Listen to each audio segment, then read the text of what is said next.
Earlier this week, Project South, alongside several other human rights advocacy groups, filed an official complaint with the U.S. Department of Homeland Security, specifically the Inspector General and the Officer for Civil Rights and Civil Liberties, about conditions faced by immigrants detained at the Irwin County Detention Center in southern Georgia. The complaint is based on testimony from a whistleblower named Dawn Wooten, a nurse who worked at the Irwin County Detention Center, ICDC.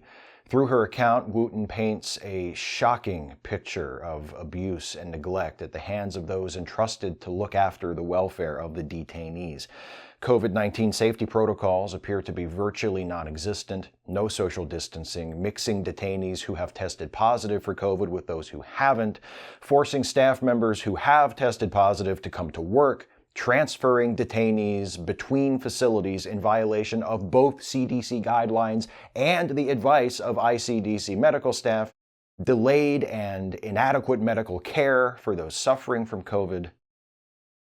More broadly, Wooten describes an atmosphere of general medical neglect. Nurses would shred forms submitted by detainees requesting treatment, fabricate vital signs of patients they didn't bother to actually examine, argue with patients who reported feeling pain or experiencing symptoms, and show particular disrespect to detainees who didn't speak English.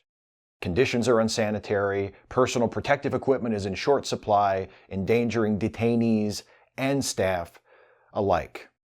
All of this is inexcusable and ought to be profoundly upsetting to anyone with a crumb of empathy who hears these stories.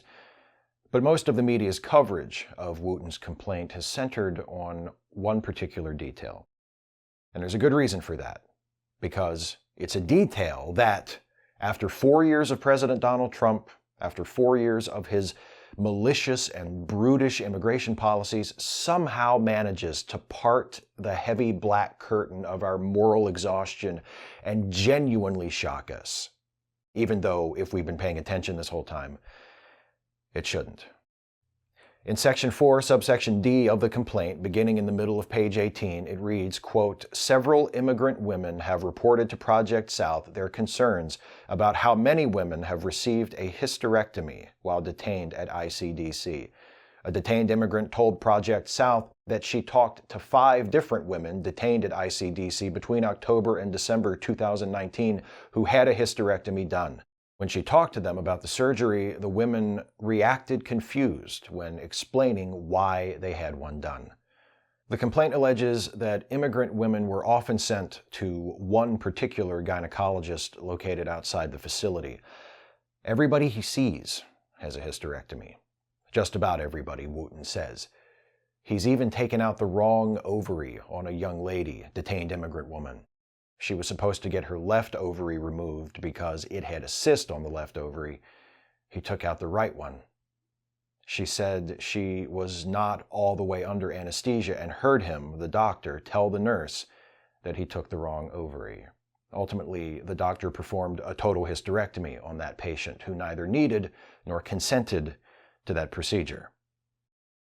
The complaint goes on to quote Wooten saying, "We've questioned among ourselves, like, goodness, he's taking everybody's stuff out. That's his specialty. He's the uterus collector. I know that's ugly. Is he collecting these things or something? Everybody he sees, he's taking all their uteruses out or he's taking their tubes out. What in the world?" A woman detained at the facility who spoke to Project South said, "I thought this was like an experimental concentration camp. It was like they're experimenting with our bodies." So, I don't even need to say it. The words are right there in the complaint, the words of that anonymous immigrant woman giving voice to what many of us were thinking as soon as we read this story. Concentration camp.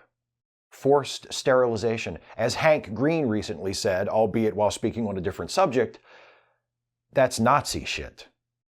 Though I feel compelled to add that it's not just Nazi shit. Forced sterilizations of undesirable people have occurred throughout American history as well. It's an ugly and shameful part of our history, and apparently we haven't learned enough about it because here we are repeating it. Although, for some of us, learning about it probably wouldn't stop us from repeating it or wanting to repeat it at any rate, but I'll come back to that in a minute. Immigration policy in the United States has been a mess for a very, very long time, and we've never pulled our weight in terms of welcoming refugees and asylum seekers. There were mass deportations during Barack Obama's presidency, and there were even occasional incidents of family separation, though that was never done consistently or as a matter of official procedure. The difference now is that the indignities and abuses suffered by detained immigrants are no longer the incidental byproducts of a misguided policy, but the result of willful cruelty. A cruelty enabled by a worldview that views undocumented immigrants and non-white people in general as less than human, as undeserving of having some of their most basic rights recognized and protected. A minute ago, I said that what's going on at ICDC is Nazi shit, but there's another term we use when referring to things like forced sterilization, performing surgeries on people without their informed consent, forcing people to live in unsanitary conditions where their healthcare needs are callously ignored and their medical records are falsified to cover it up. That term is crimes against humanity.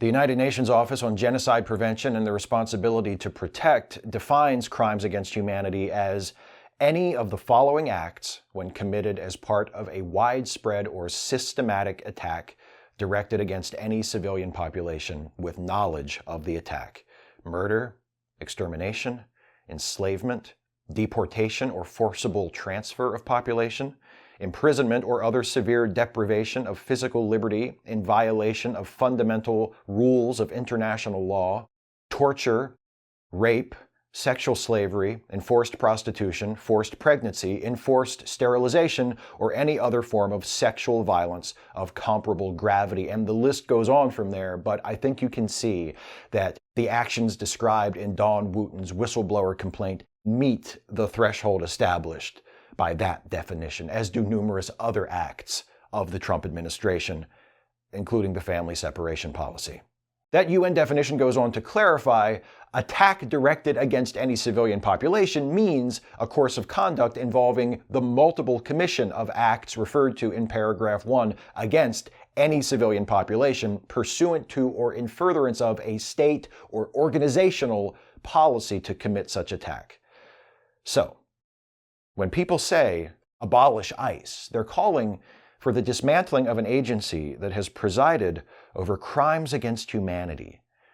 And that really shouldn't be viewed as an unreasonable request. When U.S. Immigration and Customs Enforcement was formed in 2003, it was established with the motto, protecting national security and upholding public safety.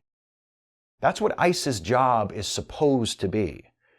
What does sending women to get hysterectomies they didn't need, didn't consent to, and in many cases didn't even know they were getting until after the fact, have to do with national security or public safety? How are those interests being served by this? Understand, abolish ICE is not a demand for open borders, though many people do make that demand as well, and personally, I think our borders should be a lot more open than they are or have been in my lifetime.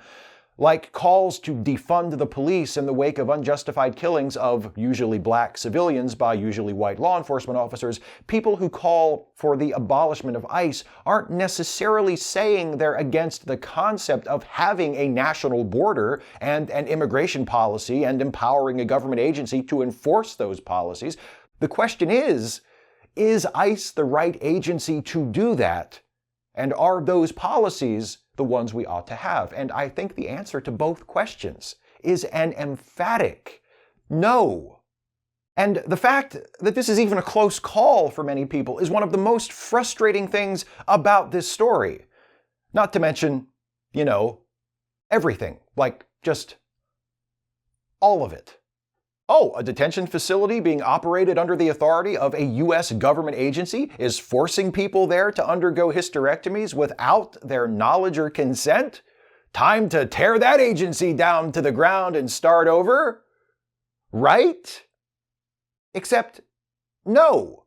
A lot of people disagree with that, and so we have to argue about it. We have to argue over whether or not we should have a government agency that forces people to undergo unnecessary, non-consensual surgeries. We have to debate whether or not we should be sending undocumented immigrants to concentration camps, the operation of which, in many cases, including ICDC, has been contracted out to private companies because, hey, if the federal government had to run its own concentration camps, that could get expensive. We have to argue with each other about this stuff because there are millions of Americans who don't see what the problem is. Or, worse yet, they see it as a good thing. Like a lot of you, I use my phone as an alarm clock, and I have it set so that after my alarm goes off, my Google Assistant app plays me a morning news update. It has the day's top headlines, and then it plays clips from assorted podcasts. It lasts about an hour, and I listen to it while I work out, which is something I do now, and make breakfast. It's a good way for me to start the day. This morning, one of the clips was a segment from the Young Turks, which I don't ordinarily watch or listen to, but it was part of the program, so I listened to it. And they were talking about this story, about Dawn Wooten's whistleblower complaint and this gynecologist, the uterus collector. And someone said, imagine this wasn't just an apparently isolated series of incidents at one ICE detention facility. Imagine if Trump came out tomorrow and announced that forced sterilization of undocumented immigrants would be official U.S. government policy if he gets reelected. How much support would he lose? The answer from everyone on the panel was either not much or none at all. And the thing is, I know that's the truth. I know that the people who continue to support Donald Trump now, after everything he's said and done, are those who would not bat an eye if he said, hey, guess what? We're going to start sterilizing people at ICE facilities. Because after the killing of George Floyd, after Trump had protesters gassed to clear them out for a photo op, after he sent unidentified federal agents into Portland, Oregon to abduct people off the street, after he defended killer cops and tacitly endorsed extrajudicial killings of suspected criminals, after his disrespect for the service and sacrifice of American war dead was revealed, and after nearly 200,000 Americans died from a pandemic that his ignorance and callousness enabled to grow, after all that and more that I didn't mention, these are the people who put up Trump signs, who raised Trump flags, who became more vocal and visible in their support for this man and what he has done and what he promises to do. It's been said so many times that the cruelty is the point. It's not something Trump supporters are willing to overlook. It's why they're there. It's why something as appalling and criminal as the actions of the uterus collector, crimes against humanity, atrocities, doesn't even leave a mark on them. And it's why it is absolutely vital that we make Donald Trump a one-term president. For the sakes of the people in those ICE concentration camps, for the sake of this country, for the sakes of all the people living in it.